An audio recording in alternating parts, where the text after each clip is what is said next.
not here to convince you that we deserve freedom, because we are entitled to freedom. I'm here, thank you, I'm here to say how angry, how frustrated, how disappointed, and how unsurprised I am that we've been here since this morning and we barely heard any conversation about detainees.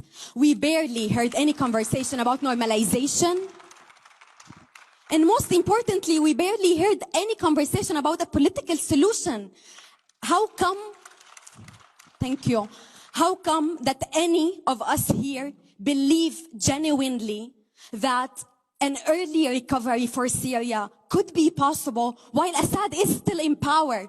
Are we just here to waste our time? I've been here second time. We've been here for 12 years. We've been, you've been exhausting our traumas. You've been exhausting our pain. You've been exhausting our stories. And for what? Nothing has changed. I'm sorry. I'm not sorry for anyone.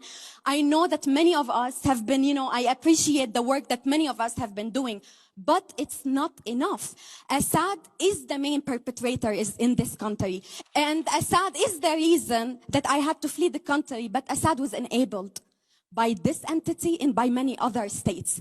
So let's not pretend that we all care about the recovery of Syria or the humanitarian aid for Syria. Let's start by naming, unfortunately, after 12 years, I have to emphasize that we all know who did it. We all know that Assad is still in power. He is still committing crimes against humanity. We're talking about hundreds of thousands of detainees, not only those inside detention centers. We're talking about people being detained now while we speak here today by the same person who's being welcomed in Jeddah and who, as Noura said, we know that he might be welcomed here one day. So I think we need to start by, just talking the truth and not fooling each other.